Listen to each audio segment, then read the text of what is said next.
BBA, BCA, BCom computer కోర్సులో 100% placement లభించే ఏకైక డిగ్రీ కాలేజ్ కూకట్పల్లిలోని i3 డిగ్రీ కాలేజ్ 8367215215. అందరికీ నమస్కారం అండి. నేను మీ మాధురి. మీరు చూస్తున్నది సుమన్ టీవీ నెట్వర్క్. ఈరోజు మనము పౌర్ణమి యొక్క విశిష్టత గురించి తెలుసుకోబోతున్నాం. ముఖ్యంగా స్త్రీలు సౌభాగ్యంగా జీవితకాలం ఉండాలి అంటే వాళ్ళ భర్త ఆయుష్ అన్నది వాళ్ళ చేతుల్లో ఉండే విధంగా ఒక చక్కటి వ్రతం ఉండబోతుందంట. మరి దాని గురించి మనకి ఇప్పుడు తెలియజేయడానికి మనతో పాటు ఉన్నారు ప్రముఖ జ్యోతిష్య వాస్తు పండితులు బ్రహ్మశ్రీ నందిబట్ల శ్రీహరి శర్మ గురువు గారు. నమస్కారం గురువు గారు. వాగర్థావివ సంపృక్తౌ వాగర్థ ప్రతిపత్తయే జగతః పితరౌ వందే పార్వతీ పరమేశ్వరౌ. ఆదిత్యాయ చ సోమాయ మంగళాయ బుధాయ చ గురుశుక్ర శనిభ్యశ్చ రాహవే కేతవే నమః. శృంగేరి జగద్గురు పీఠాధిపతులకి కంచి పీఠాధిపతులకి నమస్కారములు తెలియజేసుకుంటూ కార్యక్రమాన్ని ప్రారంభిద్దాం. గురువు గారు, ముఖ్యంగా ఈ పౌర్ణమి రోజున అంటే స్త్రీలందరూ కూడా సౌభాగ్యంగా ఉండడానికి చేసుకోదగిన ఒక చక్కటి వ్రతం ఉంది అని చెప్పేసి అన్నారు. మరి దీని గురించి తెలుసుకోవాలనుకుంటున్నామండి. తప్పకుండానమ్మా. అంటే వీక్షించేటువంటి ప్రేక్షకులు కూడా గమనించదగినటువంటిది ఏంటంటే, జ్యేష్ఠమాసము అనేసరికి చాలామందికి ఒక అపప్రథ ఉంది. వివాహాలు అనేటువంటివి జ్యేష్ఠులు చేసుకోకూడదు అని చెప్పేసి, పైగా ఇది గ్రీష్మ ఋతువు, ఎండాకాలము కాబట్టి ఎక్కువగా పూజలు వ్రతాలు చేసుకునేటువంటి మాసము కూడా కొన్ని మాత్రమే ఉన్నాయి. కానీ జ్యేష్ఠ పౌర్ణమికి చాలా విశిష్టత ఉంది. దీన్ని ఏరువాక పౌర్ణమి అని అంటారు. మరియు వటసావిత్రి వ్రతాన్ని కూడా ఆచరిస్తారు. ఓకే. అయితే ఏరువాక పౌర్ణమి ఇది చెప్పిన మనకు పేరులోనే ఉంది.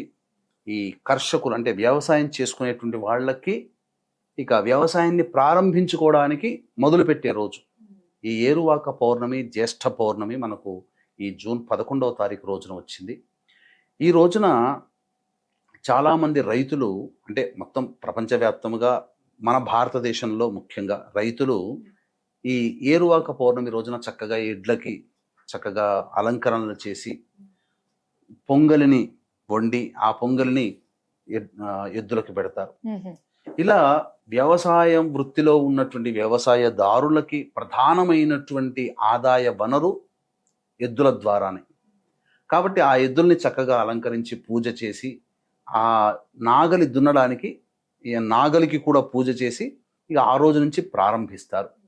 అందుకనే పునర్వసు కార్తె రాగానే పునాస విత్తనాలు వేసుకునే ఆచారం కూడా ఉంది. ఇది ఏరువాక పౌర్ణమిగా చెప్పబడింది. దీనికంటే విశేషముగా చెప్పుకోపోయేటువంటిది ఏంటంటే, వటసావిత్రి వ్రతాన్ని ఈ రోజున సుమంగళిగా ఉన్నటువంటి స్త్రీలందరూ ఆచరించాలి. అంటే మన వీక్షించేటువంటి మన ప్రేక్షకులు కూడా ఎవరైనా తమ భర్త చిరకాలము ఆయురారోగ్యాలతో ఉండాలి, ఎటువంటి ఇబ్బందులు కలగకూడదు.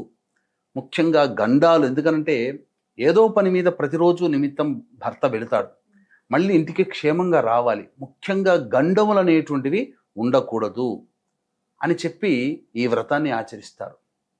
ఇక్కడ మనకు కనబడినది ఏంటంటే, పాండవులు వనవాస సమయంలో ఉన్నప్పుడు ఇక వాళ్ళకంటూ ఏ పని ఉండదు కదమ్మా.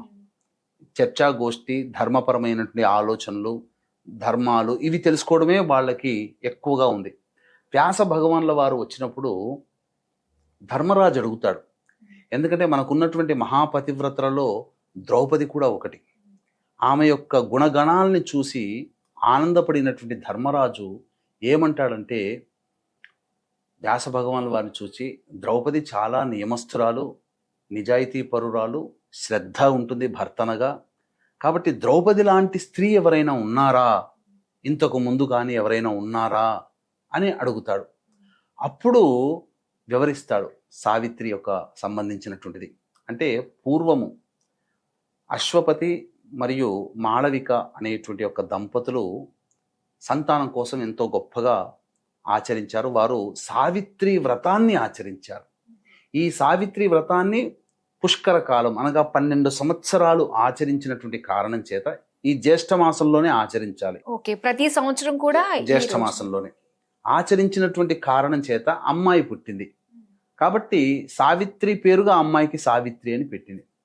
పెరిగి పెద్దదైంది, అందచందాల రాశి అయిన తర్వాత ఒక చక్కటి శుభముహూర్తాన అమ్మాయిని పిలిపించి, అమ్మాయి నీవు కన్యగా వచ్చావు కాబట్టి వివాహ సమయం ఆసన్నమైంది, నీ మనసులో ఎవరైనా ఉన్నారా, లేదా నిర్ణయించుకుంటావా చెప్పమ్మా, ఆ వ్యక్తికిచ్చి వరుణికిచ్చి వివాహం చేస్తాను అని చెప్తారు. ఆమె రథమెక్కి దేశమంతా తిరుగుతున్నప్పుడు చక్కగా విద్య నేర్చుకొని ఈ అడవుల్లో ఉండి చక్కగా మంచి అందగాడైనటువంటి సత్యవంతుడు అనేటువంటి యొక్క అబ్బాయిని చూసి మోహిస్తుంది. ఇక చూసిన మరుక్షణమే ఆ అబ్బాయిని చేసుకోవాలని చెప్పి నిశ్చయం అయిపోతుంది ఆమె సావిత్రి. వచ్చి తల్లికి చెప్తుంది, తండ్రికి చెప్తుంది. మంచి విషయాలు ఈ పెళ్లికి సంబంధించినటువంటి ఆ వాళ్ళకి సంబంధించినటువంటి చరిత్ర అంతా తెలుసుకుంటుండగా నారదుల వారు వస్తారు. వచ్చి ఈ విషయం విని ఆ అబ్బాయికి వచ్చే సంవత్సరంలో ప్రాణగండం ఉంది, ఆలోచించుకుని నిర్ణయం తీసుకోండి అని చెప్తాడు. ఒక్కసారి నిశ్చయం అయిపోయింది కదా సావిత్రి. ఎందుకంటే సావిత్రి అంశతో జన్మించినదంటే అసామాన్యురాలు, ఏదో కారణ జన్మురాలు కాబట్టి ఆమె నా నిశ్చయం నుంచి నేను వైదొలగను, వేరే అబ్బాయిని చేసుకోమని తండ్రి అంటాడు. కాదు కాదు నేను ఆ అబ్బాయినే చేసుకుంటానని చెబుతుంది. చెప్పిన తర్వాత చేసేది గత్యంతరం లేక వాళ్ళ దగ్గరికి వెళుతుంది. ఆయన అంధుడు. ఎవరు? ఆ సత్యవ్రతుడి యొక్క తండ్రి అంధుడు, రాజ్యాన్ని కోల్పోయి ఉన్నాడు. సత్యవ్రతుడిని చెప్పి వివరాలు చెప్పి వివాహం చేస్తుంది. రోజుకొక్కటిగా ఒక్కొక్కటిగా ఆయుష్ తగ్గిపోతుంది కాబట్టి లెక్కించుకుంటూ వస్తుంది. ఈ సావిత్రి ఏం చేసిందంటే ఈ జ్యేష్ఠ మాసం అదే నారదుల ద్వారా ఈ వ్రతాన్ని తెలుసుకున్నది. ఏమని? ఎలా నా భర్తను తిరిగి మళ్ళీ పునర్జీవితం చేసుకోవాలి, మరణగండం నుంచి బయటపడాలి అని అన్నప్పుడు అప్పుడు జ్యేష్ఠ శుద్ధ త్రయోదశి రోజున ఈ వ్రతాన్ని ఆచరించాలి. వటవృక్షము కింద అనగా మర్రి చెట్టు కింద ఈ వ్రతాన్ని ఆచరించాలి.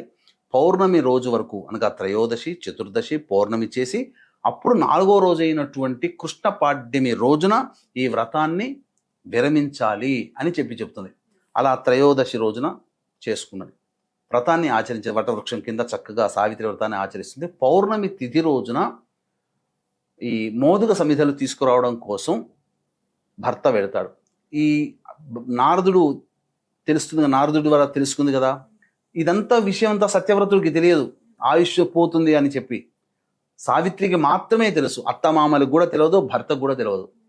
ఎన్నడూ చెప్పనటువంటి ఆ సావిత్రి నేను కూడా మీతో పాటు వస్తాను, ఎందుకంటే వ్రత దీక్షలో ఉంది కదా కాబట్టి ఆమెకి తెలుసు ఏదో మరణగండం ఉందని చెప్పి కాచుకోవాలి, భర్తని కాపాడుకోవాలని అనుకుని ఉండగా చెట్టుకెక్కి ఆ యొక్క మోదుగ సమితులన్నీ కొట్టి వస్తున్నప్పుడు అక్కడ తలకాయ నొప్పి లేస్తుంది. అబ్బా ఏదో తలనొప్పి లేస్తుంది కదా అని చెప్పి కిందికి వస్తాడు. ఈ విషయం చెప్తాడు.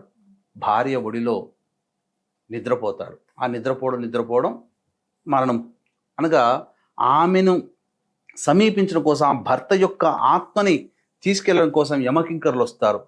కానీ మహాసాధ్వీమణి, మహాపతివ్రత అయినటువంటి ఆ యొక్క సావిత్రి యొక్క తేజస్సుని చూసి నిలువరించలేకపోతారు. ఇక నేను వెళితే తప్ప ఇక సాధ్యం కాదని చెప్పి యముడే వస్తాడు. వస్తే అప్పుడు యముని అనుసరిస్తూ ఉంటుంది. వెనక వెళుతూ వస్తున్నాడు. ఎందుకు వస్తున్నామంటే నా భర్తను తీసుకోబోతున్నా, నా భర్త నాకు కావాలి అని. అయితే నీకు వరం ఇస్తాను, ఏం కావాలో కోరుకో అంటాడు. నా మామగారికి కళ్ళు పోయాయి, మళ్ళీ తిరిగి కళ్ళు రావాలి, ఇచ్చి తిరిగిపో అంటాడు. మళ్ళీ అయినగా వెనక్కి వస్తూనే ఉంటుంది వదలకుండా. ఎందుకమ్మా మళ్ళీ ఉంటున్నావు అని అంటే, నా అత్తమామలకి చక్కగా మళ్ళీ తిరిగి రాజ్యం రావాలని 2వ వరం కోరుకుంటుంది. ఇచ్చాను పో అంటారు. మళ్ళీ వెనక్కి వస్తున్నాయి, ఆయన అనుసరిస్తూ వస్తుంటే ఎందుకు వస్తున్నావమ్మా అంటే, నా తండ్రికి అంటే పతి ప్రాణం తప్ప ఇంకేదైనా వరం కోరుకొని వెళ్ళిపోని అంటాడు. ఇక అంటే దుర్భేద్యమైనటువంటి దారి, నరకలోకానికి దగ్గరగా వెళుతుంటే అసలు చిమ్ము చీకటి. 3వ వరం ఇస్తానంటాడు. 3వ వరం ఇస్తాను. ఏమడుగుతుంది? తన తండ్రికి 9 కొడుకులు పుట్టాలి, ఎందుకంటే ఇదేకైక కలిగిన ఒక్కతే అమ్మాయి కదా, 9 కొడుకులు కావాలి అని అంటుంది. ఇచ్చాను పో, వరం ఇచ్చాను పో, ఇంకెళ్ళిపోమ్మా అని అంటుంది. అంటే అయినా విడవకుండా ఆ దుర్భేద్యమైనటువంటి కటిక చీకటిలో కూడా ప్రయాణం చేస్తుంటే, అమ్మో ఈ అమ్మాయి అసలు వదిలిపెట్టే లేదు, ఇంకా 4వ వరం ఇస్తానని చెప్పి ఏం కావాలమ్మా అని అడుగుతుంది. నాకు 9 కొడుకులు కనాలి అని ఉంది, నా తండ్రికి ఇచ్చావు, మరి నాకు కూడా 9 కొడుకులు కావాలి కదా అని అంటుంది. ముందు వెనకాల నుంచి కూడా సరే ఇచ్చాను పో అని అంటుంది. అయితే నా భర్త ప్రాణం నాకు ఇయ్యని అంటుంది. ఎందుకు ఇయ్యాలి అంటే, నా భర్త లేకుండా నాకెలా పుడతాడు కొడుకులు అని చెప్పి అడిగేసరికి ఇక తప్పేది లేక, నువ్వు గెలిచావమ్మా, నీ యొక్క బుద్ధికి చాలా సంతోషించాను, తీసుకో నీ భర్తని అని చెప్పి మళ్ళీ ఎవడు ప్రాణదానం చేస్తాడు. ఆ విధంగా ఆత్మని తీసుకుని వచ్చి మళ్ళీ తన ఊరువుల మీద కూర్చోబెట్టుకొని అప్పుడు భర్త ఏదో ఏమైంది, ఏదో జరిగింది, ఏంది ఇంత తలకాయ నొప్పి లేచింది కదా అని చెప్పి ఇలా లేస్తాడు. ఆ విధంగా ఆ సావిత్రి ఈ వ్రతాన్ని ఆచరించినటువంటి కారణం చేత అద్భుతమైనటువంటి మాంగళ్య దోషాన్ని తొలగించుకోగలిగింది ఈ వ్రతం. కాబట్టి వీక్షించేటువంటి ప్రేక్షకులు కూడా చక్కగా సావిత్రి వ్రతం ఆచరించినటువంటి విధానంగా మీరైనా ఈ వ్రతాన్ని ఆచరించవచ్చు. అంటే ఏ విధంగా ఆచరించాలి గురుగారు? ఇక్కడ తెలియజేస్తానమ్మా, వీక్షించేటువంటి ప్రేక్షకులకి గమనిక. ఈ జ్యేష్ఠ పౌర్ణమి బుధవారం వచ్చింది, జ్యేష్ఠ నక్షత్రం వచ్చింది, అలాగే జ్యేష్ఠ మాసం, ఈ మూడు కూడా బుధునికి సంబంధించినటువంటిది. దీన్నే మహాజ్యేష్ఠ పౌర్ణమి అని అంటారు. ఈ జ్యేష్ఠ పౌర్ణమి రోజున జాతకరీత్యా కలుగు విద్య, వివాహ, ఉద్యోగ, దాంపత్య, సంతాన, అనారోగ్య సమస్యల నివారణకి, మరియు శని, గురు, రాహుకేతులు ఈ మధ్యనే మారారు కాబట్టి ముఖ్యంగా మేష, మిథున, కర్కాటక, సింహ, కన్య, తుల, వృశ్చిక, ధనుస్సు, కుంభ, మీన రాశుల్లో జన్మించినటువంటి వారికి దోష పరిహారార్థమై సర్వదోష నివారణ పూజలు, హోమాలలో భాగంగా చక్కటి హోమాది కార్యక్రమాలన్నీ కూడాను జరిపించి శక్తిపాతము చేయబడినటువంటి శంకరుంగలి మాలని మీకు ఇవ్వడం జరుగుతుంది. ఈ కరుంగలి మాలను ధరించడం ద్వారా ముఖ్యంగా వాహనాన్ని నడిపే వాళ్ళకి వాహన ప్రమాదాలు జరగవు. అలాగే నెగిటివ్ ఎనర్జీ వెళ్ళిపోతుంది, పాజిటివ్ ఎనర్జీ ఉంటుంది. ఎప్పుడు కూడా అనుకున్న పనులన్నీ కూడాను మనకు తెలియకుండానే ఈ మాలని ధరించడం ద్వారా పనులన్నీ పూర్తవుతాయి. కాబట్టి అవకాశం ఉన్న వాళ్ళు కార్యక్రమ తదనంతరం కాంటాక్ట్ చేసి పూర్తి వివరాలు తెలుసుకోవచ్చు. 11వ తారీఖు రోజున ఉదయం 9 గంటలకి ప్రారంభమవుతుంది. 8 గంటల లోపల వరకు కూడా మీరు గోత్రనామాదులు నమోదు చేసుకోవచ్చు. ఇక గమనించుకుంటేనమ్మా, ఎలాంటి వ్రతం ఆచరించాలన్నప్పుడు వటవృక్షం అంటే మర్రి చెట్టు. కాబట్టి మర్రి చెట్టు లేని పక్షములో కనీసము రావి చెట్టు దగ్గరనైనా కానీ, వట సావిత్రి వ్రతము అని అంటారు. అందరికీ ఈ పల్లెటూళ్ళల్లో దొరుకుతుంటాయి, కానీ మర్రి చెట్టు అన్ని చోట్ల ఉండదు. కాబట్టి కనీసము అశ్వత్థ వృక్షమునైనా కానీ ఆచరించాలి, సమీపించాలి. చేరి చక్కగా ఉదయాన్నే, అంటే చెప్పబడినటువంటిది ఏంటంటే జ్యేష్ఠ శుద్ధ త్రయోదశి నుంచి మొదలుకొని త్రయోదశి, చతుర్దశి, పౌర్ణమి మరియు పాడ్యమి, ఈ 4 రోజులు ఆచరించాలి పూర్వకాలంలో. కానీ ఇప్పుడు చాలామందికి సమయం లేదు కాబట్టి ఒక్కరోజే ఆచరిస్తున్నారు. పౌర్ణమి రోజునైనా చేయొచ్చు. మర్రి చెట్టుకి కానీ లేదా రావి చెట్టుకు కానీ 3 చుట్లు గౌరీ నామాన్ని స్మరించుకుంటూ 3 సార్లు గౌరీని స్మరించుకుంటూ 3 చుట్లు చుట్టాలి దారాన్ని. తర్వాత తూర్పు వైపున ఫేస్ పెట్టి గౌరీ అమ్మవారిని లేదా సావిత్రి అమ్మవారిని చిత్రపటానికి పూలమాల వేసి చక్కగా గౌరీ సహస్రనామ పారాయణం అనేటువంటిది చేయాలమ్మా. చేసి ఉదయం నుంచి కూడా సాయంకాలం వరకు ఆ రోజున, పౌర్ణమి రోజున సావిత్రి మంత్రాన్ని ఓం హ్రీం సావిత్రియై నమః అనే నామాన్ని జపిస్తూ ఉదయం నుంచి సాయంకాలం వరకు ఆ నామాన్ని జపిస్తూ ఉండాలి.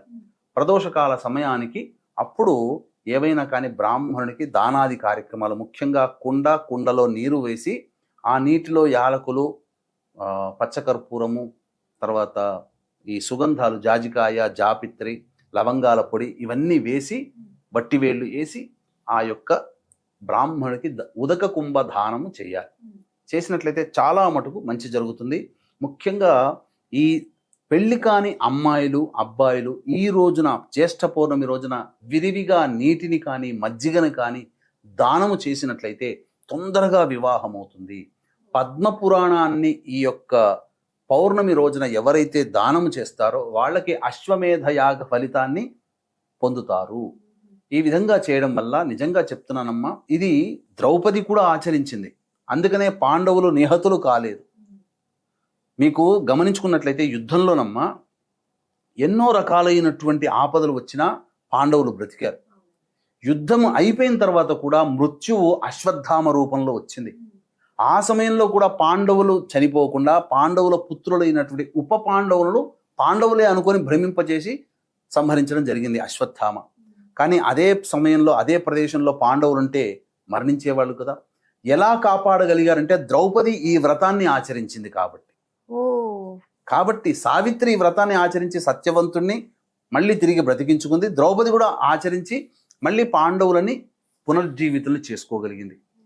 ఎప్పుడు అదే ప్రదేశంలో నిద్రపోయే వాళ్ళు ఆ రోజు ఎందుకు నిద్రపోలేదు? అక్కడ ఉప పాండవులు నిద్రపోవాల్సి వచ్చింది. ఇది దీనికి ఉన్నటువంటి మహత్యం.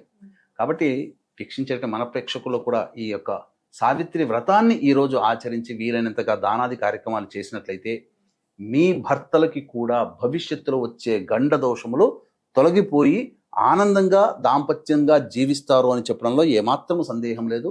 దీని యొక్క మరి ఒక అంతరార్థం దాంపత్య సమస్యలతో బాధపడే వాళ్ళు కూడా ఈ జ్యేష్ఠ పౌర్ణమి అనగా జూన్ 11వ తారీఖు రోజున వ్రతాన్ని ఆచరించినట్లయితే దాంపత్య సమస్యలు తొలగిపోయి ఆనందంగా కలిసిమెలిసి జీవిస్తారని చెప్పవచ్చు. కానీ ఇక్కడ ఒక సందేహం గురువు గారు, మామూలుగా మనకి మర్రి చెట్టు అన్నారు, లేని పక్షంలో రావి చెట్టు అన్నారు. కానీ రావి చెట్టుని శనివారం తప్పితే మిగతా రోజుల్లో తాకరాదు అని చెప్పేసి అంటారు కదా, అప్పుడు దారం చుట్టాలి అన్నారు కదా, తగిన జాగ్రత్తలు తీసుకోవాలంటారు. అంటే ప్రదోషకాల సమయంలో తాకకూడదమ్మా. ఓ, అది రావి చెట్టుని ప్రదోషకాల సమయంలో తాకకూడదు అని చెప్తారు. అందుకని అంటే చేయవచ్చునమ్మా. రావి చెట్టు అనేటువంటిది జీవము కలిగేటువంటి చెట్టు. అంటే ఆక్సిజన్ 90% ఆక్సిజన్ వదులుతుంది రావి చెట్టు. అందుకని మీరు గమనించుకుంటే ఏ చెట్టైనా కానీ బ్రతకదేమో కానీ కొండలలో కూడా రావి చెట్టు బతుకుతుంది, మొలుస్తుంది. రావి చెట్టు పెరిగి పెద్దదవుతుంది. కాబట్టి అటువంటి సందేహం లేకుండా ఏ రోజైనా కానీ వ్రతాన్ని ఆచరించదు. ఏ రోజైనా రావి చెట్టును ముట్టుకోవచ్చు. జ్యేష్ఠ పౌర్ణమి రోజున ఈ వ్రతాన్ని రావి చెట్టు కిందనైనా కానీ చేయవచ్చు. చాలా చక్కగా మాకు తెలియజేసినందుకు ధన్యవాదాలు గురు. సర్వం శ్రీ ఉమామహేశ్వర పరబ్రహ్మార్పణమస్తు.